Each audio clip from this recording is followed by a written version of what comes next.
So, you really want me to suffer, don't you? You overwhelmingly voted that I react to this video, so I will do it. And as you can see, it's already here. And this is how we do it. I will react to the interesting parts, not the boring parts. There will be some questions. I'm sure there will be no discussion about it because he will just answer them correctly. And for the record, because I have read all of the comments, of course, I have no doubt whatsoever that Matthew Lewis knows his stuff. I have doubts that he tells you this stuff. But let's go and do this. Okay, what do we have next? Oh, was Richard III a usurper? I would say no. Lots of other people would. I already disagree, but I guess we will go there. Would say yes. The story has long been that they were put to death in the Tower of London, probably on the orders of their uncle Richard, when it became clear that they were still a threat to him. Hello, I'm Matt Lewis, the host of History Hits Gone Medieval podcast, the Echoes of History podcast, and documentaries about medieval history. I'm here today to answer your Google questions about King Richard III, something lots of you may well know I'm very, very interested in. So, yeah, I guess he will now talk about that he is a Ricardian and that he used to be chair of the Richard III Society, and maybe that he wrote a book or two about Richard and the princess. Full disclaimer, cards on the table. I am what I would call a Ricardian. I believe that Richard III deserves a more positive reputation than history has normally given him. That's already something I would disagree with. He is correct in that sense that history gave Richard for the longest time a negative reputation, but that really has changed during the last 20 or 30 years or so. Thanks to people like him, Richard is highly romanticized in our times. He is a more than lifelike figure. But hey, let's go. Previously been chair of the Richard III Society. Richard III has been my main area of study for more years than I'd care to remember now. So I have my opinion about Richard III. I'm sure you probably have yours too, but I'm going to try and give you the facts, the evidence, give you as much information as I possibly can. So, you heard him. That will be the goal here. He will give you the facts, the evidence, and as much information as he possibly can. Knowing Matthew, he doesn't do it. I have real trouble believing that he really will do it. And be honest with you, I don't doubt that he knows all of the information and all of the evidence, but I doubt that he will say anything that makes Richard look bad. And to be honest, for a topic like that, it would be more useful to have a Ricardian and a non-Ricardian sitting next to each other and having both answer these questions just to make sure that you really get all the facts. But I guess now I'm here. So that you can make up your own mind about Richard III. Was Edward IV a legitimate king? Has a lot to do with Richard III, but why not? There have been questions about whether Edward was actually an illegitimate child. There is a suggestion that Cecily Neville had an affair. I really struggle with this. And the ultimate test for me... Chapeau to you, Matthew. Very good. ...is that Richard, Duke of York, never behaves to... I'm not laughing about the mistake. I'm laughing because I'm so happy. I still make so many mistakes in editing, and it's really cool to see that a huge channel like History Hit does it as well. So I cherish this slide. Edward, in any way other than as a father to a legitimate son. The story of Edward's illegitimacy comes from France, so particularly from King Louis XI of France, who, for him, this was a favourite after-dinner joke. You can definitely view him as a usurper in terms of the way that he came to the throne. Oh, since we know that Matthew will talk about the way Richard could be seen as a usurper because it was in the intro. Let's remember that he sees Edward IV as a usurper. And just for Louis XI and the dinner parties where he told it, one of the guests of the dinner parties was Richard Neville, the kingmaker, Warwick. So that's how he learned that Edward IV might have been illegitimate, but yeah, I'm with Matthew on this one and say it's more about what Richard of York said, and he never said anything but that this was his son. Throne, albeit you can also make a counter-argument that there is an Act of Parliament that describes the mechanism by which he does take the throne legitimately.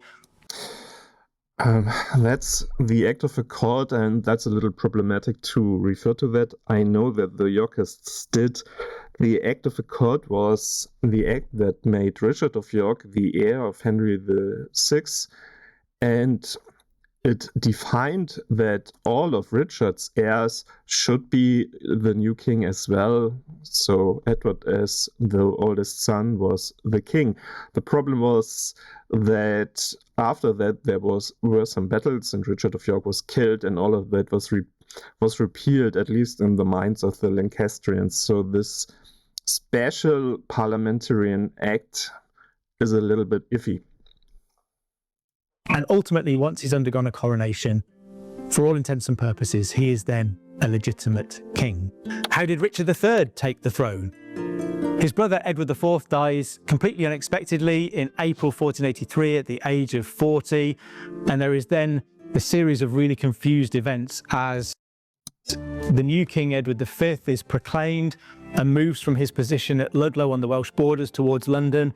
Richard begins to move down from the north to London because he's been put in charge of the government by his brother. And then over the weeks that follow, all of that will be... So here is the first example of what I mean when I say he knew his stuff, but he doesn't give you all of the information, even so he said he wanted to do this. It is correct that Edward IV made Richard Lord Protector on his deathbed, but that was repealed by the Privy Council. Richard was nothing. He was not tasked with running the government at this point when he made his way south, and he should tell that. Now it sounds like Richard was just traveling south and all was well. Begin to fall apart. There is this bigamy story that emerges, and then Richard is effectively asked to take the throne. So yeah, Richard is effectively asked to take the throne. No, he is not. I guess what we will hear next is that the barons came to Richard and said, please take the throne, but Richard of course had a hand in this, no? Buckingham, his closest ally, went to the Guildhall and proclaimed that Richard III should be king, and it took a lot of soldiers to make the people agree to that, and only then the barons went to Richard and said that he should be king. Interestingly, he takes it in an almost exact recreation of the way that his brother Edward IV took the throne. No. Just no. No. I'm sorry I have to switch to German, because komm schon. No. Edward was proclaimed king on the battlefield. Richard was not proclaimed king on the battlefield. Just leave it with that. No. So in terms of the mechanism by which it happens in 1483, Richard is visited by a delegation of the representatives of the City of London, some of the nobility, the mayor, the important figures of London. Here we go. And key members of the church. They visit Richard at Baynard's Castle. It's worth noting that this picture is not from the time. I know it very well because I use it all the time myself. It's a picture from a 19th century chronicle. It's beautiful artwork. But it's, of course, not what really happened. It's the imagination of a person from the 19th century. And they present him with a petition asking him to become King of England as the next rightful king. I guess the subtext of the question is whether Richard III... They came with a petition to ask him to be the rightful king. What Matthew doesn't tell you, again, he wants to give you all the information, is that there were extensive negotiations between the barons and Richard at the castle of his mother in London the days before. It wasn't like that Richard was just hanging around in his house, chilling a little bit, and then the barons came and say, hey, you want to be king? How about that? Was right to take the throne or not. And that's a really complex issue that depends entirely on your subjective opinion of what Richard is doing in 1483. In legal terms, there is evidence presented that Edward IV had married bigamously. So, I don't know if he will do it, but he needs to present the evidence. It's not enough to say it's just evidence. What we have as evidence, what they had as evidence at the time, was a testimony of Bishop Robert Stillington. Robert Stillington was an enemy of Edward IV. Edward put him in the Tower in jail after George, Duke of Clarence execution, because Stillington was against this. Stillington then made one testimony. It was not under oath. It was not in Parliament, because there was no Parliament. Famously, Richard had only one parliament, and this one was in January and February of the next year. It was essentially in what was the parliament, because the parliament had already convened in London for the opening under Edward V, but that never happened, as we all know.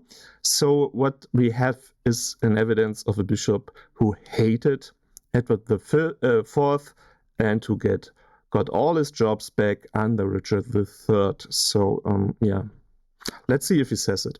That made his marriage to Elizabeth Woodville, his queen, bigamous. So Edward V, who had been proclaimed king and who people had expected to succeed for the last 12 years since he was born, is considered illegitimate, and that's an absolute bar to the throne. He can no longer...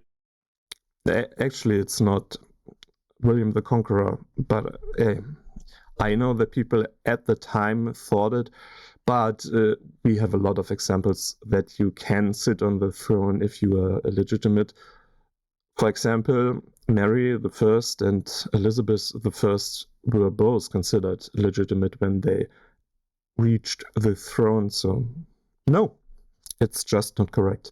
Become king. So Richard, Duke of Gloucester, as the youngest son of the Duke of York, is offered the throne of England. And the big unanswerable questions around this is what's really going on. Where does the bigamy story come from? Does Richard make it up as an excuse to take the throne? Does someone else make it up because they don't want a 12-year-old minority crisis? They don't want a child king on the throne and sell it? So jetzt, I'm sorry, switching back to German. Now tell us about the evidence. To Richard. Or is it simply true that Edward underwent this bigamous marriage ceremony? Okay, what do we have next? So he doesn't tell us about the evidence. I already did, that's fine, but come on, Matthew, you said you wanted to give all the information you can. Oh, was Richard III a usurper? I would say no. Lots of other people would say yes. I'm one of them. I think you can probably comfortably argue either side of that. So in favour of being a usurper, well, he deposes Edward V, who most people had expected to be the next rightful king. Whether he usurps the throne depends almost entirely on whether you think the bigamy story is true or not. No, it's not.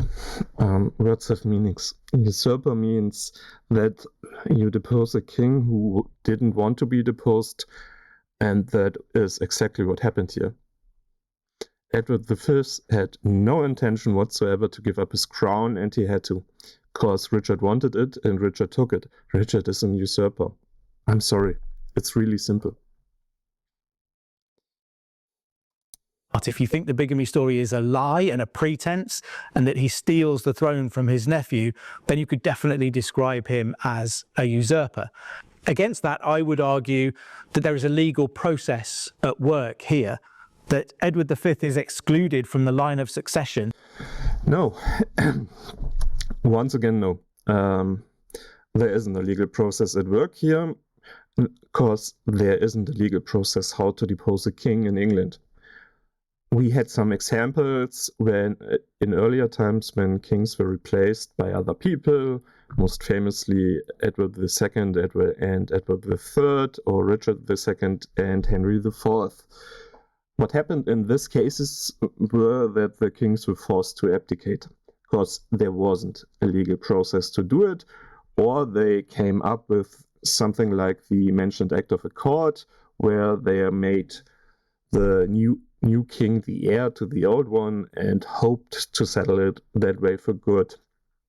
There's no law that, nowadays it is, but there was no law that regulated how you could depose a king, and there was no parliament who could enforce such a law or create such a law or do something like that in this time.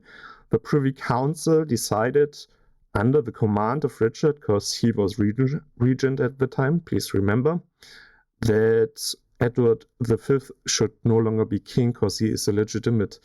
That's just a declaration. That's no law, and that's not a legal process that exists.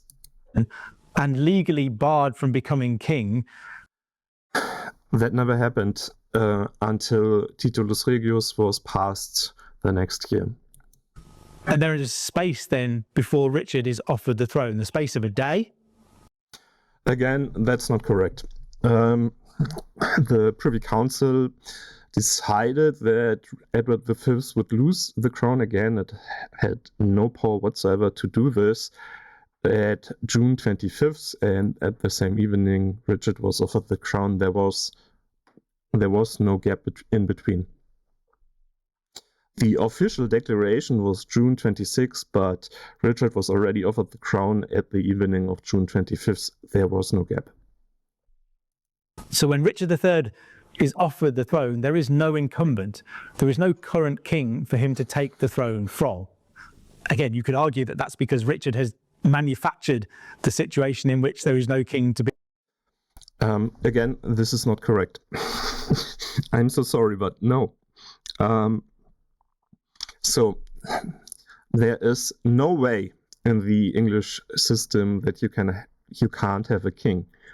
The second the king dies, his heir is automatically the king, and that is instant. That was why Edward V was proclaimed that instant.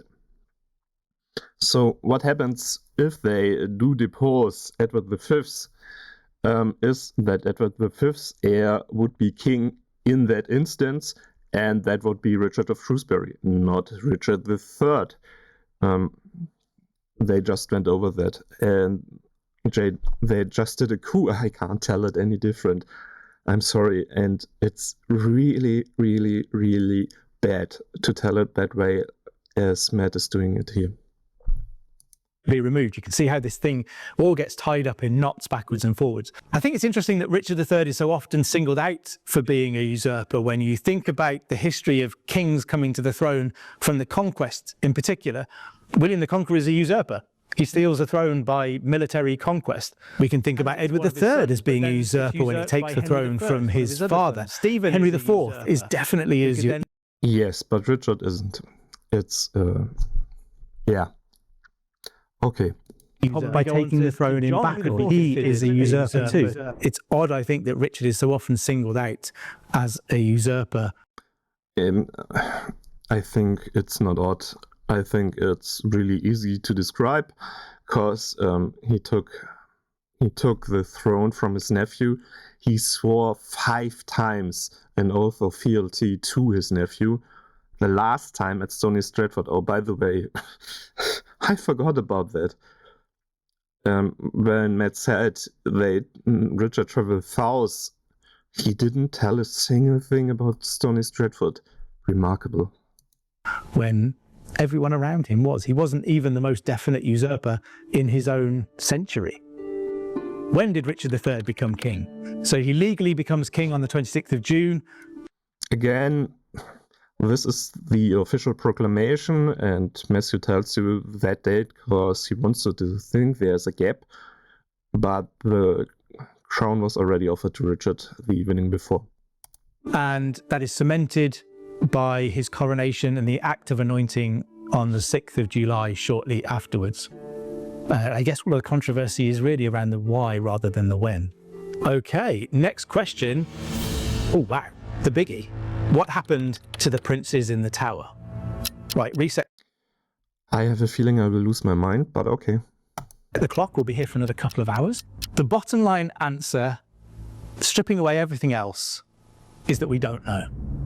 I can agree with that. They're remembered as the princes in the tower, so this is Edward V and Richard, Duke of York, the two sons of Edward IV, the nephews of Richard III. They're remembered as the princes in the tower because the Tower of London is the last place that they are seen or recorded as being seen during 1483, playing in the grounds of the tower. They were shooting with bows and arrows on one of the lawns in the Tower of London. That's from the Chronicle of London, and it's not very trustworthy as a source, to be honest, because it dates the princes being seen at the last day of September in 1483, or the last week of September in 1483, and there is a good chance the boys were dead or were shipped away or whatever happened to them.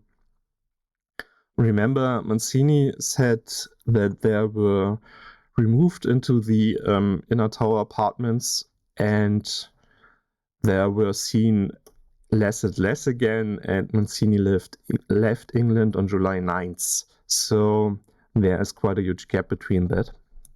And the reason that they were there, again, the Tower of London has this kind of sinister reputation that emerges in the Tudor period as this dangerous prison that people go to await execution, never to be seen again.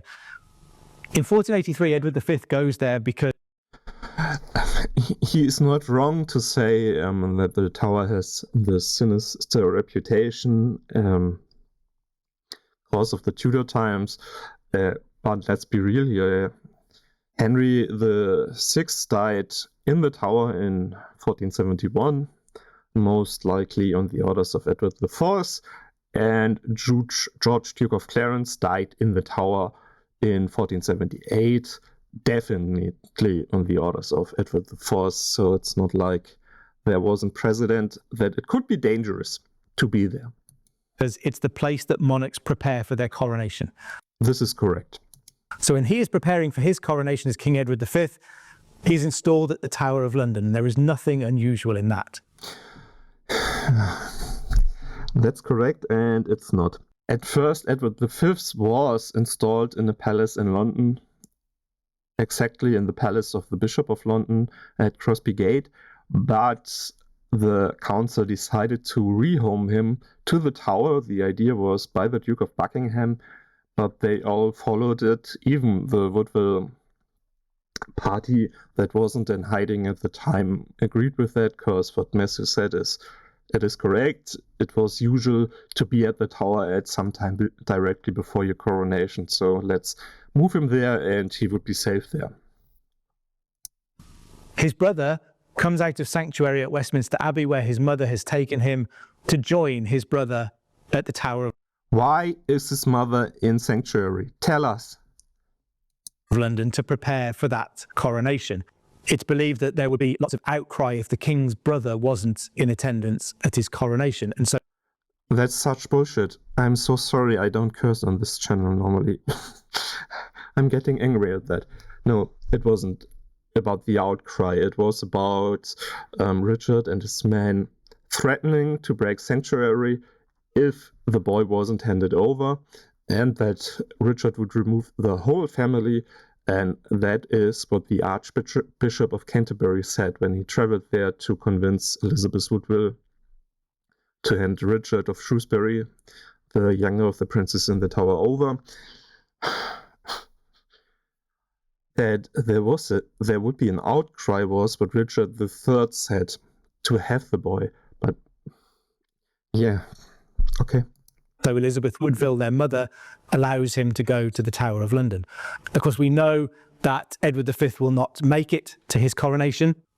It's at this point that you can begin to wonder whether there are darker reasons for them to be kept in the Tower of London, why Richard had put them both together in the same place and got them both secure before the bigamy story emerges. Again, it all comes back to what you think. Yeah, some good points here. About Richard and what he's up to during these weeks and months. The story has long been that they were put to death in the Tower of London, probably on the orders of their uncle Richard, when it became clear that they were still a threat to him and that people may use them to try to depose Richard. I don't buy the argument that is often made that the princes were no threat to Richard because they were illegitimate. That Chapeau to you, Matthew. I agree with that. Legitimacy could be removed as easily and as quickly as it had been put in place, and in fact it was in 1485. The reason that I don't think Richard was a threat to his nephews was simply that he's 30 years old when he becomes king. We know a lot about Richard and the things that he has done and the type of person that he is, the things that he's interested in.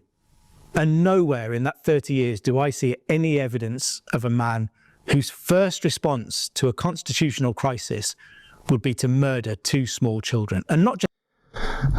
Okay. If he doesn't mention that Richard had effectively kidnapped Anthony, Baron Earl Rivers, Richard Grey, the half-brother of Edward V, and Richard of Shrewsbury, and Thomas Vaughan, and then basically murdered William Hastings, then you can forget this here. I'm so sorry, but he said he wanted to give you all the information, not just the one that makes Richard look good. Just any children, the sons of the brother who he had served loyally all of his life, the man who had been responsible for all of his security, everything that he had in the world. It would be a pretty scant repayment for all of that. I don't think that Richard would have approached that situation thinking murder was the only and the first option. I think he would have wanted to try something else. Why did he kill the other guys? My suspicion is that he would have separated the princes. They've been brought up apart, so there's no kind of trauma for them in sending them to different places. Perhaps he sent Edward, the oldest and the most dangerous, to the north of England, to the castles that had been loyal to Richard. I think it's possible that the youngest, Richard, Duke of York, was sent to the continent, perhaps to Margaret, Duchess of Burgundy, Richard's sister, to whom he was very close. Could he have been raised there? There are bones that have been found inside the Tower of London and interred in an urn in Westminster Abbey that claim to be those of the princes in the tower. They were discovered in 1674 while some building work was being undertaken underneath the footings of some stone steps. Thomas More tells us that the boys were murdered and buried at the foot of some steps, which seems to fit with those remains. The political context in which those remains are found is interesting. Again, this is a live reaction, so I don't know if he will tell it, and this is the first time ever I do such a reaction, so I'm so sorry if it's poorly. But he has a far better argument than the political context of the time the bones were found. Thomas More also wrote that the bones were reburied later and nobody knows where they were buried by a priest on the orders of Robert Brackenbury.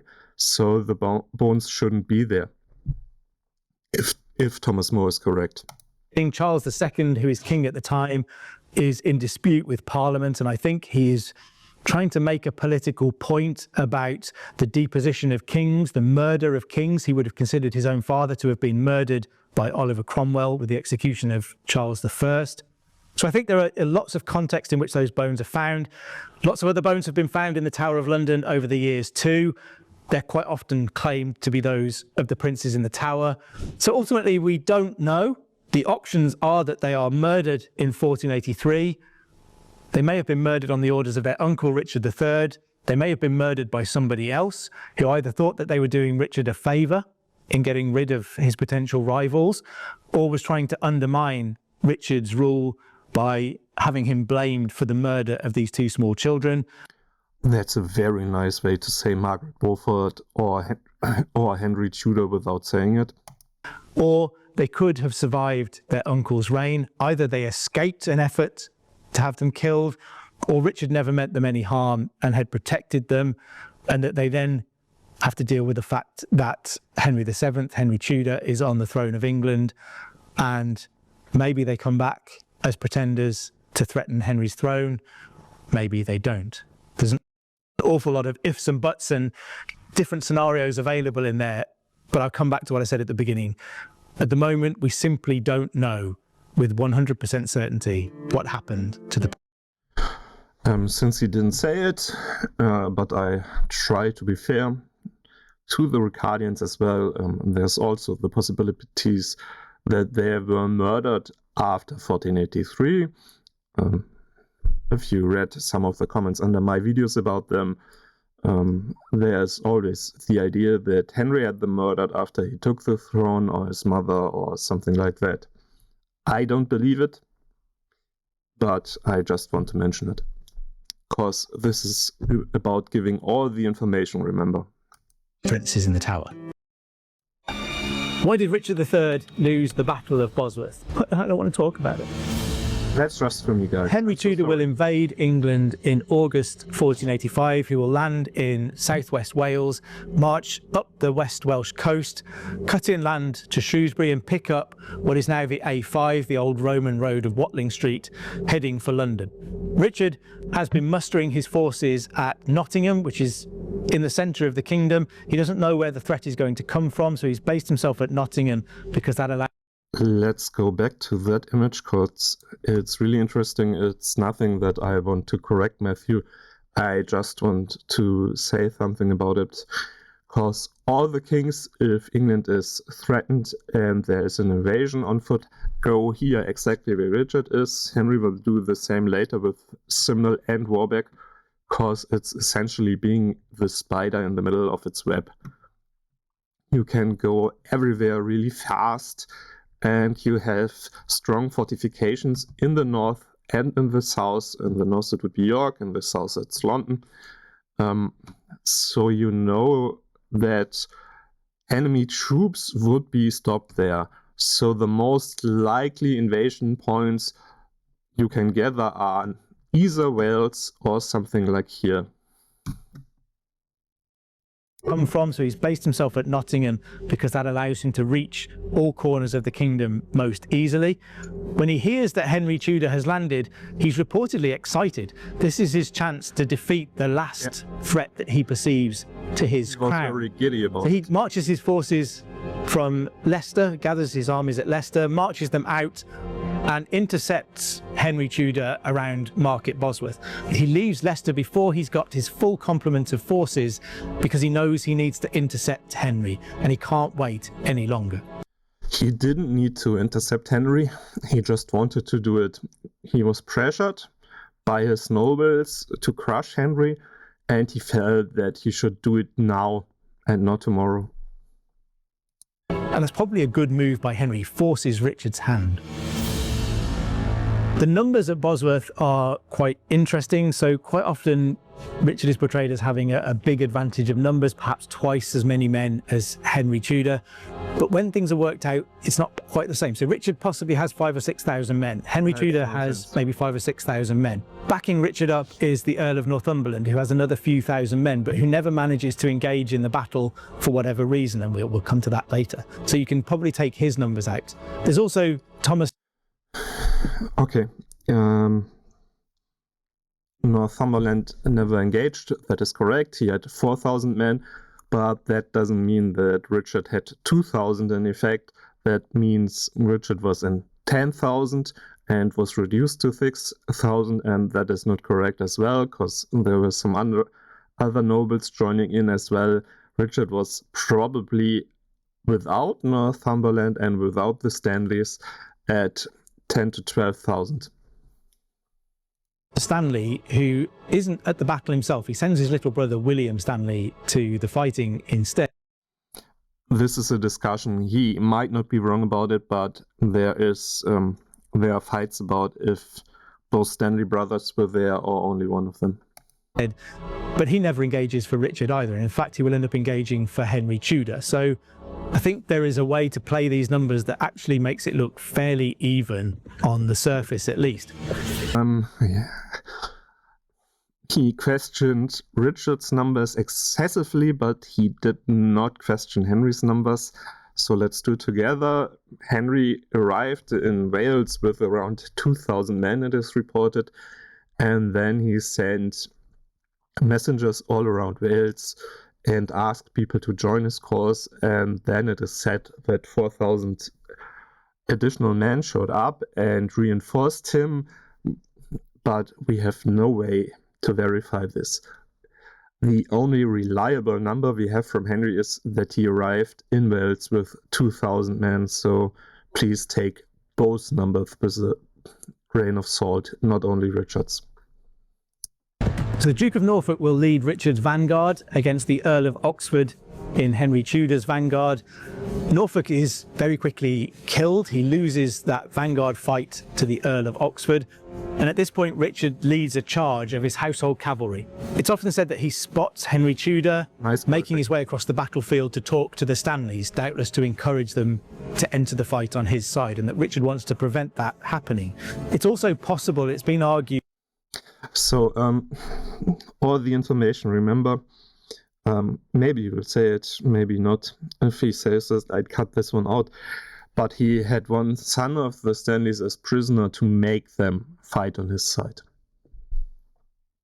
Particularly by Richard Mackinder, that the charge was Richard's battle plan all along, that the engagement of the vanguards was meant to move Oxford out of the way so that Richard could lead a charge against Henry Tudor.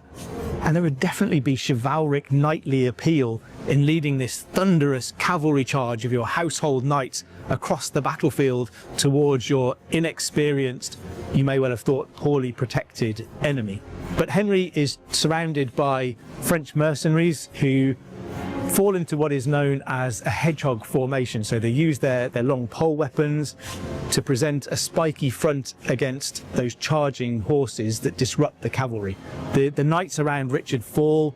We're told that he's the last, he's brought off his horse, and that he dies fighting, surrounded by his enemies. His skeletal remains that were discovered in 2012 will show numerous serious wounds. It's unclear precisely which one would have caused his death, but it's probably a bladed weapon like a halberd or something has come down on the back of his skull, sliced away part of his skull, and would have exposed his brain. That would certainly have left him unconscious. What we believe happened is, he's right about that. What we believe happened is that Richard was famously separated from his horse, that he lost his helmet in battle, that he fought very, very good, but then he received one hit with a sword at his head, and then he died. If that wasn't the blow that killed him. So why does Richard lose the Battle of Bosworth? Bosworth is interesting because it's more like a battle of three armies, because nobody knows what the Stanleys are going to do, and they play this pivotal role. They come in at the last moment when Richard has charged Henry. William Stanley will lead his forces in to back up Henry. There's been suggestion that William Stanley meant to go and fight for Richard and gets caught on the wrong side of the fighting, but all of that is really unclear and muddies the water greatly. The Stanley intervention is pivotal in ensuring that Richard loses the Battle of Bosworth. So having that kind of third element on the battlefield, it's not just two armies facing off against each other, it's this one off to the side that nobody's quite sure what they're going to do. Richard's rear guard under the Earl of Northumberland is unable to reinforce Richard's army when things began to go badly. It's not clear whether Northumberland is trapped by some marshy land, whether he is trying to keep an eye on what the Stanleys are doing and feels he has to protect the rear and the flank of Richard's army, or whether Northumberland simply betrayed Richard and decided not to fight again.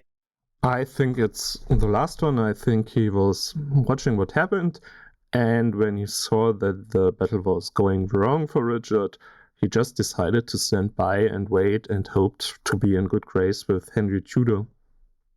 But that's just my opinion. Again, his motives are really unclear during this period. But that means that at key moments, Richard is deprived of support that he needed, and a third army enters the fray for his foe, for Henry Tudor, and ultimately leads to Richard being killed. And next up we have... This one seems interesting. Why did Lord Stanley betray Richard III? Thomas Lord Stanley is an interesting figure. So he is a baron in the northwest of England, around Lancashire. His family have been getting increasingly powerful over the generations, and he controls vast areas of the Duchy of Lancaster, is a wealthy and powerful man who could put a large army into the field if he ever wanted to. He's someone that Edward IV has caught. Same again. I'm so happy that it happens to large channels too. This is Henry IV. Come on, guys, you even see the red rose here. That's Henry IV, not Edward IV. And kept close and made good use of. So Stanley is Henry Tudor's stepfather. So if we're wondering about why Stanley might prefer Henry Tudor on the throne, there is a definite benefit to him in his stepson being the King of England instead of this man who he has much less of a connection to. But we can also trace a feud between Thomas Stanley and Richard back to 1470. And this all centres around Hornby Castle. So Hornby Castle belonged to a family that were allied from the beginning of the Wars of the Roses to... I think it's really great he explains it that way, and these are the exact reasons why I think it's nonsense that Stanley wanted to fight on Richard's side and not on Henry's side, but I wonder why he didn't say it then. To the House of York. Thomas Stanley tries to take that property from them. When law and order begins to break down in 1470, as Edward is about to be driven out of England, Thomas Stanley has a cannon brought up from Bristol to Hornby with the intention of blasting this family out of Hornby Castle. And the reason that he never fires a shot, and the reason that he doesn't get his hands on Hornby Castle, is that Richard, as the 17-year-old Duke of Gloucester, places himself inside Hornby Castle. We know this because he writes a letter and signs it at Hornby during this period. And I suspect that that beginning of a feud at Hornby in 1470 is at the front of Thomas Stanley's mind in 1485 when he's taking to the battlefield at Bosworth, and he's weighing that up alongside having his stepson on the throne as a reason to oppose Richard and see him killed at Bosworth. Just to add a little bit, Stanley did not participate in the Buckingham Rebellion, despite Margaret Beaufort's the wife or the mother of Henry Tudor and the wife of him wanting to, but Richard executed a lot of people during that time that Stanley liked that might have played a role as well, but we can't know for sure. So we have two good questions left. Let's do them, and then this shall be it. Does Richard III have an unfair reputation? Depends what reputation you think he has. I tend to think Richard should enjoy a more positive reputation than he has, that he did some really interesting things that we could think about being progressive and good, that there is a scenario in which he was never a threat to his nephews, the princes in the Tower. But you could... I'm not saying he killed them, definitely, but he definitely was a threat to the princes in the Tower. I mean, they lost everything on their uncle's order, on Richard's orders. They lost their family, they lost their names, they lost their inheritance, they lost everything. No matter what you think Richard did, they lost everything because Richard wanted them to lose everything. What made them people. He was a threat to them. Definitely. Can also paint a scenario in which, confronted by problems in 1483, he navigates those by positioning himself to take the throne, which leads him to have to eliminate his nephews as potential threats to his own position then. So do I think the traditional reputation of Richard as a bad guy is unfair? Yes, I absolutely do. Lots of people will think that that's an untenable, ridiculous stance for me to take, and that Richard is everything that history has portrayed him to be. And that's absolutely fine. This is part, for me, of the beauty of the study of Richard III. You can bring whatever you have to this, and we can debate it, and we can discuss it, and we can reach our own conclusions if we want to. But we can do that respectfully. We can do that as friends. We can do that based on the evidence that we're able to put in front of each other. Richard is just a great vessel for historical study, I think. I agree with the last part, but then again, if you don't mention the names of Rivers, Vaughan, Hastings, or Grey, then you don't give all the information you wanted to give, all the evidence you wanted to give. And that Richard had these people murdered because there was never a trial. I would say it's not Tudor propaganda. It's clear that he did it. Nobody doubt that he did it. You have to mention it if you want to talk about his reputation. You really have to mention it, in my opinion. Was Richard III a good king?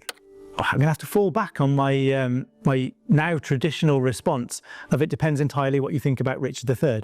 I would say that you can make a case that Richard was a good king in the sense that he championed those who couldn't look after themselves, that he favoured those lower down the social scale, that he envisaged a fairer England. But I would also say that he was naive in the way that he tried to implement that. In the widest assessment, what is a good medieval king? That's a good start. It's a king who rules, preferably for a long time, who dies in his bed with the crown on his head and hands it safely and securely to his son. By all of those... Wouldn't be my criteria as a whole, his, but at least he has criteria to determine it. His metrics, Richard fails. By the measures that really matter, even I would concede that Richard III didn't make a good medieval king. Thank you very much for watching. I'm surprised about that. I would agree that Richard wasn't a good king, even so he did some things that were good, but I mean, he had 2 rebellions within 2 years against him that were very dangerous to him, Buckingham and then Henry Tudor. He lost the crown, and during this time he had a parliament where the nobles only attended and consented to him as king because they were forced by his military to do so. So the last part is discussed. It's in some sources. I believe it to be true. You can believe it to be wrong. But yeah, I agree. Richard was not a good medieval king. I think he never really had the chance to be a good medieval king because of the way he came to the throne. But then again, I'm with Matthew on this one. It depends what you think about Richard III.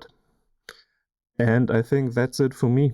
Thank you. I hope you enjoyed it. I hope my breakdowns and my German insertions weren't too bad. And yeah, please like and subscribe. Thank you so much for watching. Bye.